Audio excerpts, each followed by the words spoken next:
السلام عليكم ورحمة الله وبركاته. ازيكم عاملين ايه؟ يا رب كلكم تبقوا بخير. اللهم صل وسلم وبارك على سيدنا محمد وعلى اله واصحابه اجمعين. الفيديو بتاعنا النهارده سهل وجميل هيعجبكم جدا.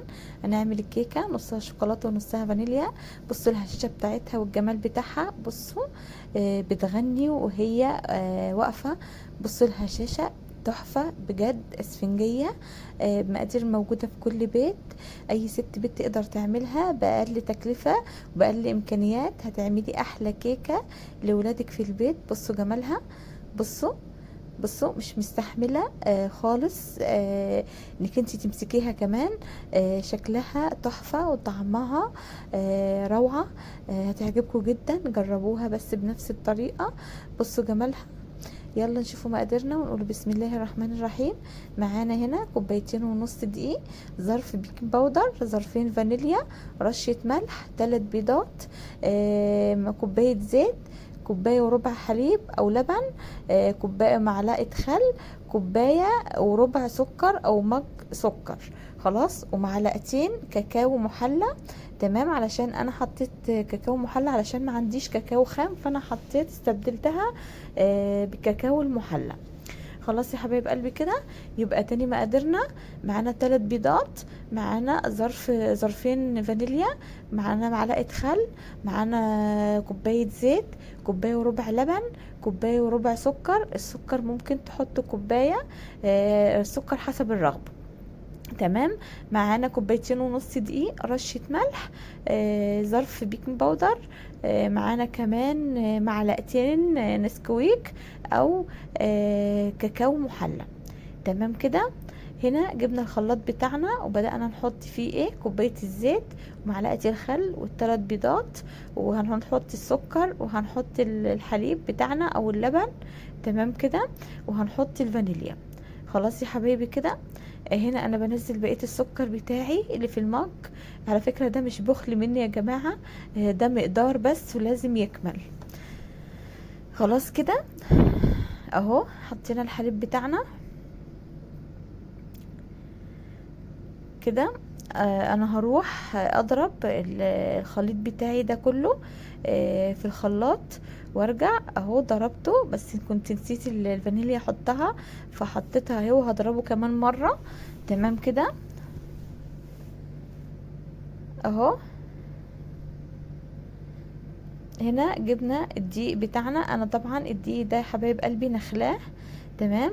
هبدأ انزل كده في بولة عميقة، وهنزل بالكيس بيكنج باودر ورشة الملح، وهقلبهم تقليبة حلوة. تمام. زي ما قلنا الدقيق نخلاه مرتين علشان يخش فيه الهواء وتبقى الكيكة بتاعتك هشة وجميلة. خلاص، هنا كنت خلاص حطيت المواد الجافة على بعض، هقلبهم تقليبة كده وهنزل بالخليط اللي انا ضربته في الخلاط. تمام. بس قبل ما نقول هنعمل ايه وقبل ما نكمل الفيديو بتاعنا، لايك وشير وسبسكرايب للقناة بتاعتنا. يا ريت من فضلكم فضلا وليس امرا، اللي لسه لاول مرة يشوف قناتي ينزل على زر الاشتراك ويفعل الجرس علشان كل جديد انا بنزله يوصل له اشعار بيه. واللي ما حطش لايك حط اللايك، حط اللايك يا جماعه، اللايك هو اللي بيرفع الفيديو. ما تبخلوش عليا باللايك. كومنتاتكم الجميله اللي بتسعدني. كل مره كل فيديو هقول لكم بتوحشوني وهتوحشوني. وكمان بيسعدني وبيفرحني لما بشوف كومنتاتكم الجميله. والله العظيم بفرح جدا وبدعي لكم من قلبي. ربنا يديمكم في حياتي يا رب نعمه، ودايما تبقوا معايا وفي ظهري وسندي. خلاص كده يا حبايب قلبي، انا حبيت بس اشكركم، وكل فيديو هفضل اشكركم لانكم فعلا تستاهلوا الشكر. خلاص يا حبايب قلبي كده اهو. هنا كنا نزلنا خلاص بالخليط بتاعنا، وهبدأ كده اقلبه. تمام. واخلط الخليط ده حلو، يعني افضل اقلب كده في الخليط ده حلو بتاعنا. تمام كده لحد الدقيق مع المواد السائلة اللي احنا خلطناها او ضربناها في الخلاط تمتزج مع بعض ويبقى الخليط جاهز معانا كده اهو. هبدأ اجيب صينية. تمام اهو. هنا كنت جايبه صينيه ودهناها بالزيت ومعفراها بالدقيق كده ونفضتها كده من الدقيق حلو. هبدا انزل عليها اهو هحط بس فوطة تحتيها علشان ترفعها من جنب، والجنب التاني يبقى عالي ما يوصلهاش الكيكة الفانيليا، علشان النص التاني هنحط فيه الكيكة او خليط تاني من بالكاكاو اللي هو بالشوكولاتة. انا خدت كده نص الخليط حطيته في الصينية، والنص التاني هضيف له معلقتين النسكويك او الكاكاو المحلى، وهزود له معلقتين حليب، علشان زي ما قلنا الكاكاو زي الدقيق بيتقل الخليط بتاعنا، لازم ننزله معلقتين حليب او معلقتين ميه علشان نخلط بس ويبقى معانا الخليط حلو، وزي خليط الكيكه بتاعتنا اللي احنا حاطيناه، ما يبقاش ده تقيل ما يرضاش ينزل معاكي من البوله. خلاص هنا كنت خلاص خلطتهم حلو اهو. هبدأ انزل في الجنب التاني من الكيكة بتاعتنا اهو، هشد الفوطة كده بسرعة وهنزل كده ايه، بصوا اهو بالشكل اللي انتوا شايفينه ده، بصوا الجمال اهو، بصوا شكلها تحفة، شكلها جميل جدا، جربوها هتعجبكم جدا على فكرة، هشة وطرية وعالية وحلوة جدا، عجبت الاولاد وعجبت زوجي برضو حبيبي. بصوا هنا هعمل ايه، هعمل كده باي خلة عندي او باي سن سكينة، هبدأ اخد من الكاكاو واطلع بيه على الفانيليا. تمام. هعمل الماربل كده ايه، اللي بيحب ياكل ماربل كيك كده، انا حبيت اعملها له في النص كده ما بين الفانيليا ما بين الشوكولاته.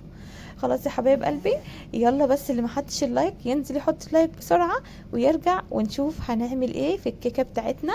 هندخلها دلوقتي الفرن وهتشوفوا شكلها. عايزاكم كمان تجربوها وتقولوا لي جربتوها وطلعت معاكم عامله ازاي. خلاص انا هطلع كده بس منها الهواء، هخبطها خبطتين على الرخامه اهو، تمام كده اهو. خلاص طلعنا منها الهواء كله، بص الفقاعات اللي طالعه منها. هبدأ كده احطها في الفرن اهو في الرف الوسطاني. بصوا انا طلعتها اهو، انا حتى اهو فيها فتحة من الخلة اللي انا كنت بختبرها بيها.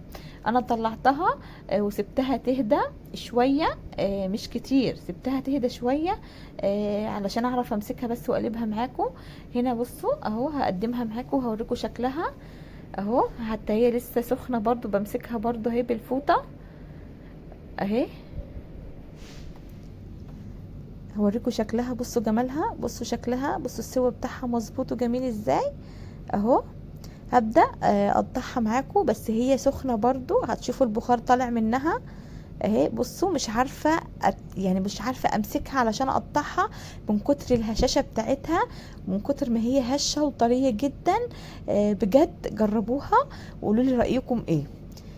بصوا اهي، بصوا انا مش عارفه اقطعها ولا مش عارفه امسكها من كتر ما هي هشه وجميله. بصوا اهي قطعتها كلها اهي، بصوا جمالها، بصوا الهشاشه بتاعتها، بصوا الجمال.